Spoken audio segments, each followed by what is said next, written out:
Okay, is it giving trad wife? Is it giving mother? Is it giving Brie Von de Kamp? I'm in my trad wife cosplay, okay? I even baked cookies for the event. No, I'm playing. I actually was testing out my new beloved KitchenAid mixer that was actually gifted to me by a man. See, this is where it all starts. A man gifts you a household appliance and all of a sudden you're a trad wife and it's just downhill from there. No, but let's really get into it. Trad wifery is trending right now. They've had a resurgence lately, but right now it's a hot topic because of creators like Nara Smith, who are getting the trad wife allegations, and even creators like Emily Mariko are being put into this category. Overall, there's been a resurgence of gender roles and hypergamy and tradition, and I think it's very interesting, and I wanted to break that down today. So in the past couple of years, we've seen a steady rise of trad wife and homemaking lifestyle content on social media.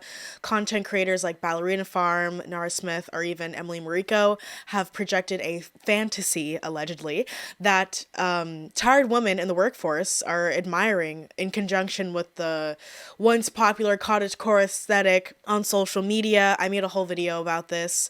You can watch, it'll be linked up here. And being a CEO, business owner, mother, wife, etc. is really not the slay that we think it is. And we've realized that now, post girl boss feminism and the rise and fall of that whole movement. Because what women have realized is you're just performing even more labor, which really is not empowering at all, especially because the labor that women put into motherhood and homemaking is oftentimes unnoticed and invisible. I really wanted to make it clear that this was a work that was about ignored women, that I was making a monument to women. I didn't want it just to get lost in the haze of joy. Women have been washing dishes and baking pies for all eternity, and it's a thankless task, and then there's more. And so I wanted to make a monument to that kind of labor. I wanted to make a monument to what is unsung. I mean, it's very convenient in a capitalist world or country to convince women to enter the workforce and raise the next generation for free. At least the raising the generation part. No wonder they don't want us to have abortions. With the growing pressure of the cost of living, rights to bodily autonomy being threatened, and the awareness of women's expected emotional and physical labor in relationships and in the home, women are re-examining and reclaiming hypergamous dating. That's why I think we see creators like Shara7 growing in popularity, although I'm not like a worshiper of Shara7, mostly because I'm not a sugar baby and I still believe in love. I think a lot of what she has to say is valid, and honestly a lot of her practices when it comes to hypergamous dating aren't new. Like, a lot of women, mostly outside of the Western world, or at least outside of the States, have practiced this style of dating, of like dating to level up socially and economically. But American women are conditioned to think that a man treating you in a certain way or spending money on you is entitled. I got a lot of comments like that on my last video about dating, and I think it's very interesting how that kind of brainwashing has permeated so deeply that we think it's anti-feminist to allow a man to pay for a date or to simply open a door for us, let alone provide for us and our children. Women are tired. At the end of the day, I think women are just tired. They're tired of being taken advantage of, tired of being treated poorly. They're tired of useless husbands and fathers utilizing weaponized incompetence, and they want their labor to be acknowledged. But more than that, they want to be appreciated. They want relationships that are also beneficial to them. Men have always benefited from marriage. That's why for so long women were viewed as property. You marry a woman and you get a live-in maid, nanny, and I was gonna say something inappropriate. I think I heard a quote from Desperate Housewives of like, as a woman you should be a maid in the home, a chef in the kitchen, and a in the bedroom. Women have been conditioned to serve, and that's been our role for a long time in society. And people hear the words benefits and they think I'm talking about transactional relationships. It's not a crazy concept to want to be in a relationship that is also beneficial to you and doesn't downgrade your quality of life, because that's what happens a lot of the times is women get into marriages with men and they become mothers, and all of a sudden their quality of life is decreased while most of the benefits go towards the man. Women have every right to be with someone who can provide for them and their family, especially when they become pregnant and have children. It's not selfish or transactional, especially if you're doing the labor of carrying, birthing, and breastfeeding the child. That is so much more labor than the man will ever do, and it's not an uneven balance of labor or contribution. But I think now there's a new layer of awareness happening where women are standing up and being like, a man being a provider is not enough. Because I think that was really the big issue before, is all these women were going crazy in the 50s, staying home, not having their labor acknowledged or appreciated, and they run themselves into the ground with all this endless amount of labor, laundry, cooking, childcare, etc., that they're pushed to doing literal speed just to keep up with day-to-day tasks. And then their, husbands have the nerve to come home and be like, why isn't there a hot plate on my table? I pay the bills around here, you lazy bitch. The least you can do is make me a roast chicken. And it's like there's a crumb of dust on the table, and that is the end of the world. It's not acceptable for a man just to be a breadwinner and ignore all other responsibilities in the home. Women put so much labor into heterosexual relationships, especially when they are mothers, and it's not fair. Again, being a provider doesn't make you a good father. Only providing financial support doesn't make you a good parent. Before we get on with the rest of the video, I wanted to talk about Opera. Something that has made my life a lot easier as a video essayist is the Opera browser. I do a lot of my own research for my videos, so I'm usually going between different tabs and multitasking a lot on my computer. Opera helps you stay organized with the Tab Island feature, which allows you to organize your browser with multiple tabs open. I like to separate my tabs into a video section, an article section, and my Google document section. I'm also a big fan of the Aria AI feature, which allows the outlining process of my videos go a lot easier and quicker. When I'm researching, I usually like to watch videos or listen to music, and Opera makes this very convenient with the player feature. It connects me to my Spotify account, making it easier to control what I'm listening to while working. And if I'm not in the mood for music, I can also watch videos with the pop-out feature. If you're interested in downloading Opera, you can click the link in my description and download it for free. The trad wife of it all, I think, is very interesting because I think people on the internet don't fully understand what it means to be a trad wife and where it comes from. Even the idea of trad wives being traditional housewives is interesting because traditionally, women have worked. It's not something that was just made up in the past 20 years. Women did work. Even, the we can do it era of feminism is literally women, all about women working and entering the workforce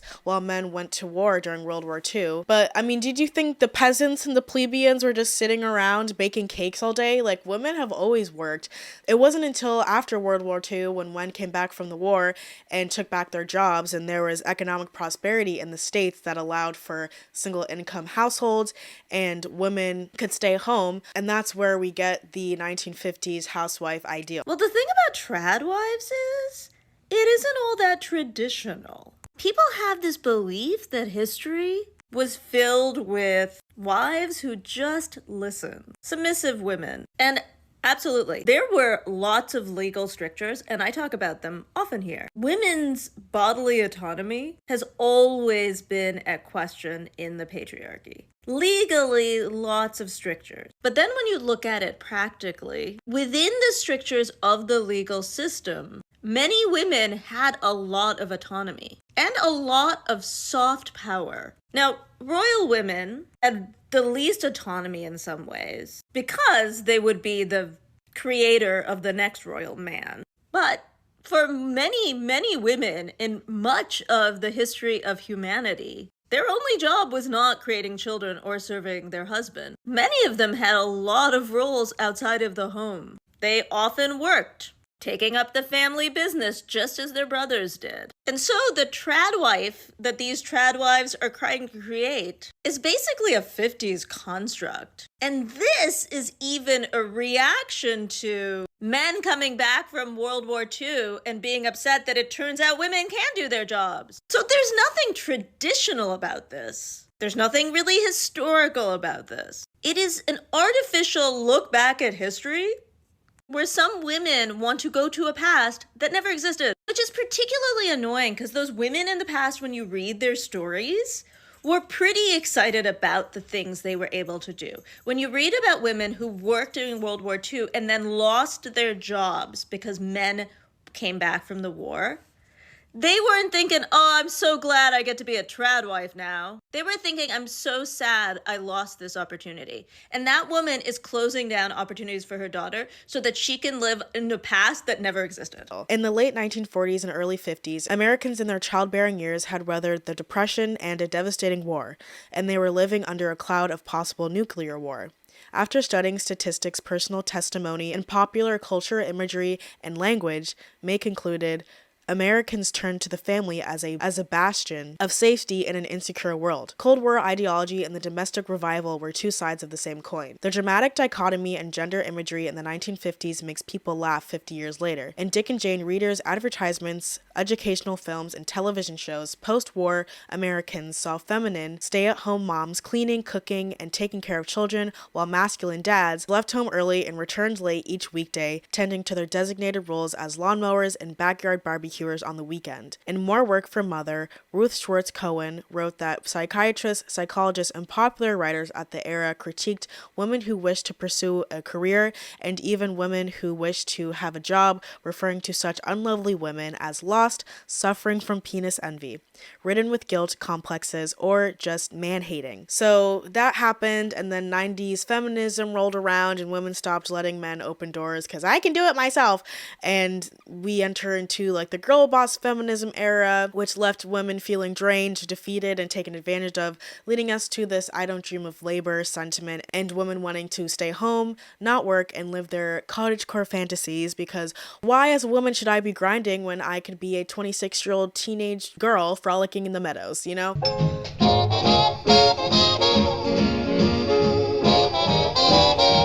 And this kind of self-infantilization of women has been very trendy lately, which I think is just a response to late-stage capitalism, bimbofication, no thoughts, head empty, just girly things, eating my girly dinner, overspending because girl math, and evading my taxes because taxes isn't for girls. Also, before I continue, I just want to point out the white feminism of it all, because this is a very much white feminist issue, if you will, of like not working and then wanting to have a career and wanting to work and all this stuff. Like, Black women have always worked.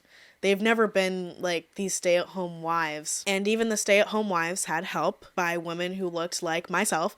So it's not something that's a very intersectional issue. And there's a reason why most of the trad wives you see online are like white ladies, aside from Nara Smith, who apparently is a trad wife, which we'll get into in a moment. But I'm really not convinced that a lot of these trad wives actually want to go back to the 50s.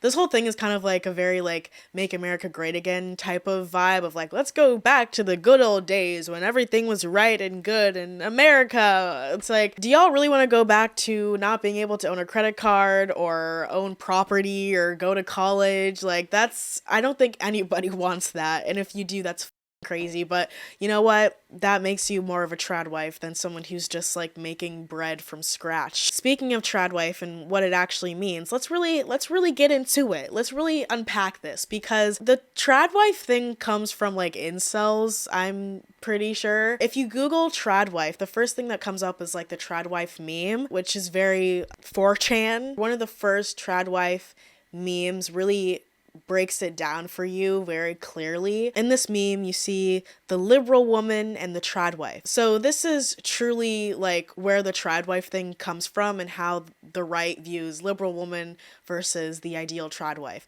So the liberal woman wears a ton of makeup because she has low self-esteem. She damages her hair from over dyeing it, uses fake tanner to look Mexican, wears clothing that barely fits her, it's only attractive to Black men, works minimum wage, claims to be bisexual but only has dated men, aborted her Black baby last year. Like, this is insane. And then the trad wife has her natural hair with highlights from the sun, natural tan from her outdoor lifestyle, loves her natural face, only wears light makeup, her husband works to support her, staying at home and raising the kids, in her 20s but is already married with kids, wears modest clothing, she's slim, making homemade healthy meals, with an active lifestyle, homeschools her children, and here it is, folks, loves her family, race, and country in that order, and is knowledgeable about her European roots.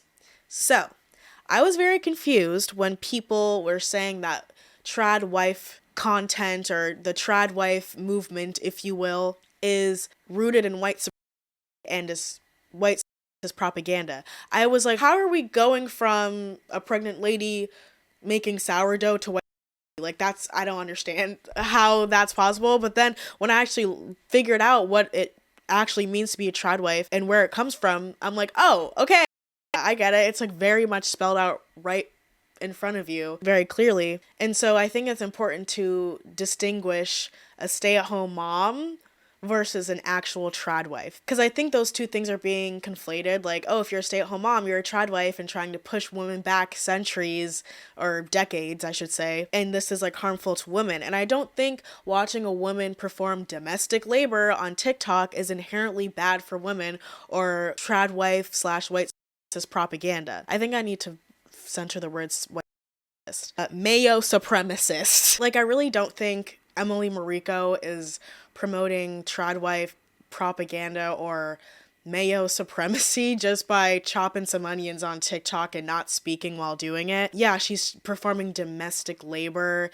and she happens to be silent, but I don't think that's like causing young women to risk their lives by getting into relationships with men who control them financially and mentally, emotionally, whatever. Like, that's such a reach to be like, oh, Emily Mariko is putting women in danger because she's glamorizing the trad wife lifestyle. And you could say the same with Nara Smith, although she's a lot more traditional in the sense that she has a religious background. I believe she's Mormon. She's 22 and has like 2 kids, I think, and is currently pregnant. Seeing a woman cook on TikTok with a pretty dress on is not the same thing as being a trad wife. There's always going to be, especially women, romanticizing a certain lifestyle online that is unrealistic because you actually need to be rich to have this kind of lifestyle. But I want to encourage people to have like just an ounce of media literacy and be able to like look outside of TikTok for actual life advice or anything like that. I know people are influenced by the content they see online, but I think it's a lot to put on these individual creators and getting mad at them for promoting an unrealistic standard for women that's supposedly pushing women back. Because I don't think Emily Mariko is threatening the rights of women. Like, I just think people are getting mad at these individuals, and really they should be getting mad at the bigger issue at hand here, which is the threat of women's rights and them potentially being taken away. Like, get mad at the overturning of Roe v. Wade or white, not these individual women on TikTok who are just making content. Like, obviously Nara Smith's content is, it's content. Like, she's putting on this performance of cooking and homemaking because that's what people are watching. Like,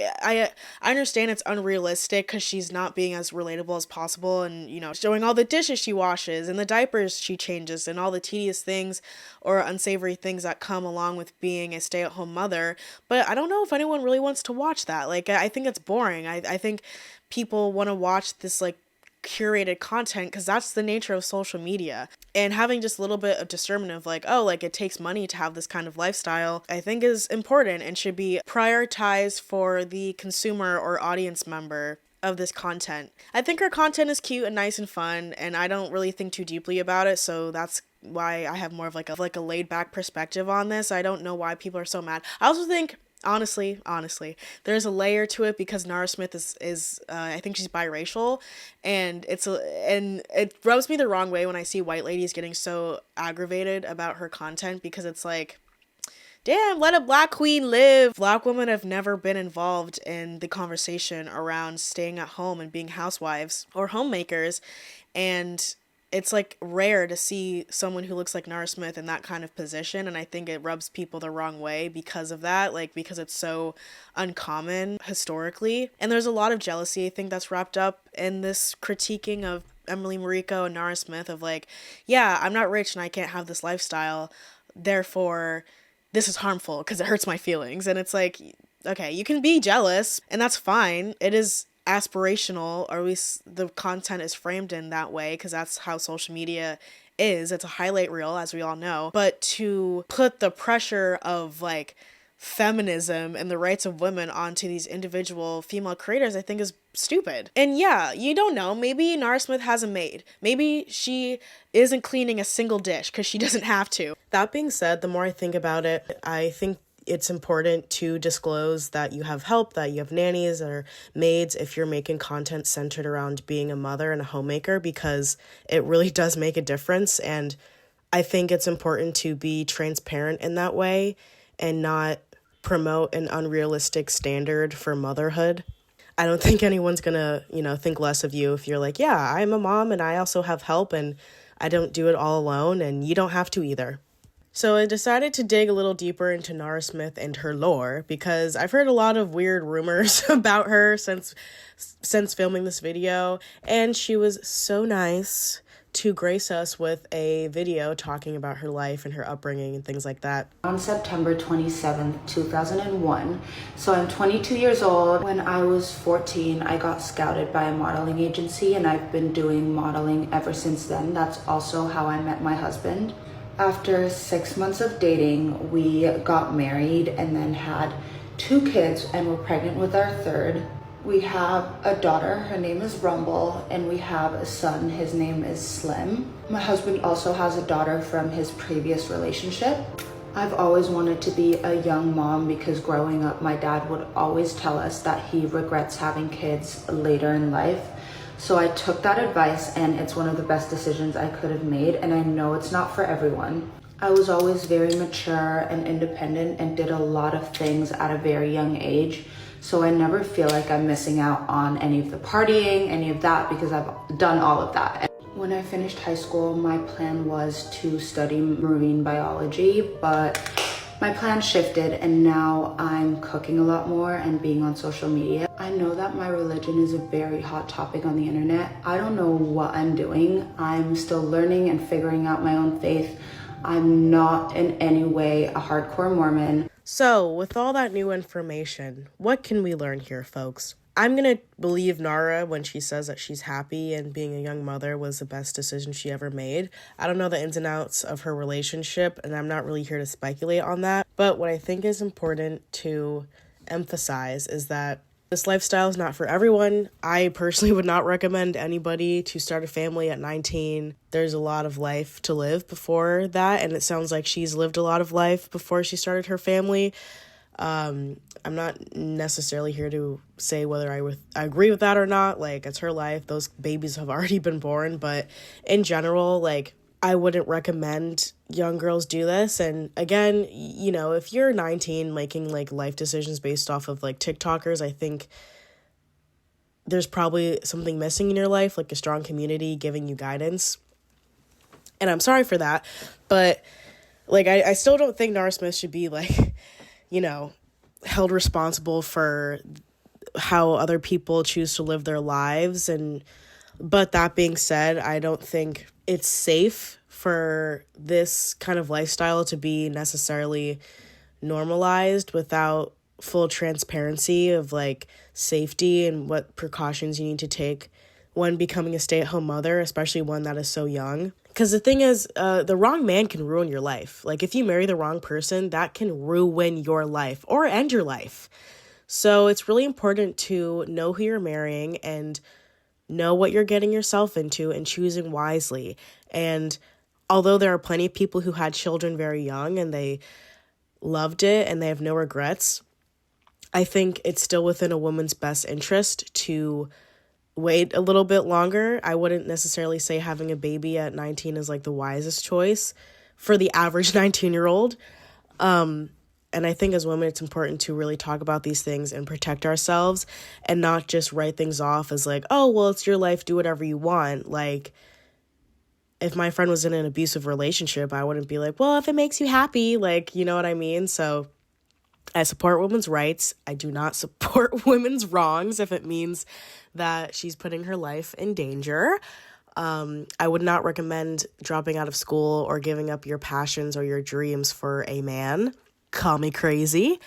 So from that perspective, I can see why maybe people are a little irked by Nara Smith's content, but I don't really think she's responsible for the lives of the people who are watching her videos. Don't let the trad wife content fool you into a lifestyle that is dangerous or glamorized and doesn't actually show the realities of being a stay-at-home mom or a trad wife or a young mother. Nara Smith, along with all the mommy bloggers and stay-at-home wives or trad wives, are working as influencers. So she's not really a trad wife if she's making money off of this content. Now, I've never seen any sponsorships from her content. I don't follow her closely, but who knows? Maybe she doesn't make money and she turned the monetization button off and she doesn't take sponsorships. Or even, I've heard this conspiracy that she makes money off of it and gives it to her husband. I don't know if that's true. That would be very trad wife of her, though. And if she's doing that, then, you know, she fits the bill. If the shoe is fitting. I don't know. That's all speculation. Anyone who's documenting their lifestyle for TikTok and monetizing it isn't a true trad wife, because trad wives aren't supposed to be contributing financially. Now, I have seen like the face of trad wives, I don't know her name, but I see her all over TikTok say that it's normal for trad wives to supplement their husband's income, but it's not like their sole source of income. It is not uncommon for traditional wives to supplement their husband's income. The Proverbs 31 woman was very enterprising. Therefore, it is not uncommon to see traditional wives sell things online, such as ebook cookbooks, aprons, handmade baby clothes, handmade skincare. Some traditional wives will watch children, be mothers' helpers, doulas, dog walkers. The key word here is supplement the husband's income. And not all traditional wives need to make a little extra money, but this is also what makes being a traditional wife so realistic. And she also says that trad wives aren't male supremacists. The media will tell you traditional wives are. That is false. So it's interesting how not even self-proclaimed trad wives can agree on what it truly means to be a trad wife and the origins of it. I think a lot of these trad wives are just stay-at-home moms cosplaying as 50s housewives because they like the aesthetic and they like the ideals and the rules, but it's not actually true trad wifery to its core. But I think what's interesting about the trad wife stuff and the rise of it is that it's kind of like served as like an umbrella for like hypergamy and providership, where people think that if you want a man to provide for you and your family, you're automatically a trad wife, or if you stay at home, you're automatically a trad wife, which I don't think is the case. But I think women have gone to this extreme because we've gotten so used to the other side of the norm now, where it's like, oh, it's patronizing if a man shows any sort of chivalry and like shows any sort of manners or desire to provide in any way. And it actually doesn't work, because again, women provide so much labor in relationships, especially with men, and especially if you are a mother. By having a man provide is just like evening out the scales, really. The issue with being a housewife is that you are run ragged with a never-ending list of household chores and childcare that you're responsible for 24/7. There's no days off. And it's really annoying when I see women be like, oh, I just want to be a stay-at-home wife and like bake bread all day and whatever, because there's so much more to it than just baking cupcakes and like dusting a shelf here and there. And it's really messed up that women themselves are like minimizing the role of housewives and mothers, because that's what men have been doing this whole time of like, oh, what do? You sit at home all day and do nothing. Like, where's my sandwich? And it's like, no, she's not staying at home and doing nothing. She's doing labor every single day with no breaks, no time to even feed herself, and expected to not only take care of her children, but take care of her husband, which is essentially an additional child that she has to care for. What women have realized is like, this is slavery. Like, you're literally doing free labor. And then you get caught up in a relationship where you have no money of your own, you're completely reliant on a man, and then all of a sudden, 10 years down the line, this man leaves you and you're left with nothing. And that's a terrible, terrible place to be in, and that's very dangerous. And we've fought against that, and we've gone to the other extreme of like, oh, we can do everything ourselves, but we can't do everything ourselves, especially for mothers. Like, you need a partner who can support you and your family, not just financially, but also like physically, emotionally. Again, providing is not enough. And if you don't believe me, watch Desperate Housewives, because we see this play out with Lynette.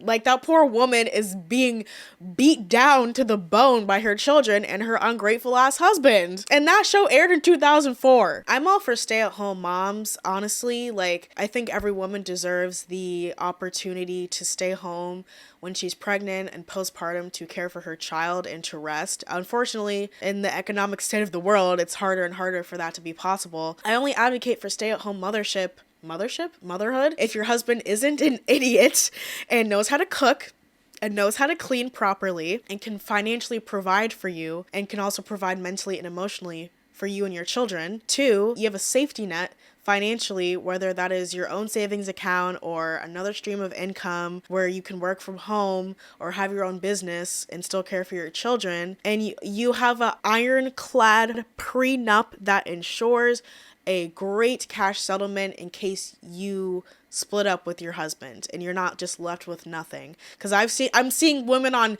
TikTok talking about, oh, come with me to get an EBT card because my husband left me and I have 3 kids and I have no money. Like, that is like, don't fall into that. I'm begging. And don't let these girls on TikTok talk about, oh, I just let my husband take care of all the finances. I don't even know how to pay a bill. That's crazy. That's insane. That is dangerous. Because that wasn't a norm before, I think women are like, oh, marriage actually is not beneficial to me at all, which a lot of times it's not if you choose the wrong partner. And that's the thing, is if you choose the wrong partner, it's not worth it. Unfortunately, it seems to be very rare to find a man who will be a good partner. To be a good husband is not to be a good father. Those are 2 separate things. And to have both is hard to find. And I totally support women being like, hey, I don't want to date at all or get married because I don't think it's worth it. But if you still believe in love and choose to get married and have kids, please make sure you're choosing the right man, because the wrong man will literally ruin your life or possibly end your life. At the end of the day, I think, choice is important. And I don't mean to preach choice feminism. I kind of was checked on that because I'm like, who cares what women are doing on TikTok or with their lives? Like, I thought the whole point is that about feminism is that you choose what you want to do with your life, which is kind of like an individualistic ideal that stems from white feminism. And I talked about this earlier with the whole girl boss movement. Feminism is about the collective liberation of women and fighting for the right for our autonomy and not being viewed as literal property of men. But again, I don't believe in like attacking women online for cooking and being mothers because they want to do that and they enjoy it. And being a stay-at-home mom doesn't make you less of a feminist. And wanting a man to provide for you doesn't make you less of a feminist. I think it's pro-feminist to be like, yeah, I'm not going to be in a relationship where I'm a literal slave. Like, that's not empowering to women. We live in a world now where women do have rights and we don't need men like we used to. Like, legally, we do not need men like we used to, but we still want them. We still want to have families and be married and fall in love and all these things. But that requires men to step up and rise to the occasion. There's a new standard, and we as women need to enforce that standard for ourselves and for our fellow women, because if we accept bare minimum or below bare minimum treatment, we are lowering the standard overall. Like, if men think, oh, we can get away with this, we can do this because women allow it, then that just makes it harder for all the other women out there. So I think as like protest, if you want to frame it that way, we need to enforce this standard. It's either you meet the standard or you don't and you're dismissed, and that's it. There's no negotiation. I think where the trad wife thing goes wrong is when people try to tell others what to do with their life. If a trad wife has the nerve to hop on this internet, on this here internet, and be like, oh, I'm actually closer to God because of the way I operate in my family, and I let my husband control everything. If you don't raise your children this way, in this God-honoring way, then your kids will suffer and become bisexual and go to hell. Like, that's crazy. And I know there are people online who do that, and I think that's absolutely wrong, and people don't like it when they're told how to live their lives, especially when there's like morality tied to this lifestyle. So yeah, do what you want to do. Yes, women should have the choice, but we also need to, as women, communicate about what these choices mean and not just like blindly push each other into a lifestyle that is not not beneficial to us. If you want to be a stay-at-home mom, know what you're getting into and go in it with precaution and the proper measures to ensure your safety. That's all I have to say for today. Thank you for watching, and check out my Patreon for early access to videos and occasional bonus content, stream my music, and have a great day. And don't let these dusties take advantage of you, please. Okay, bye.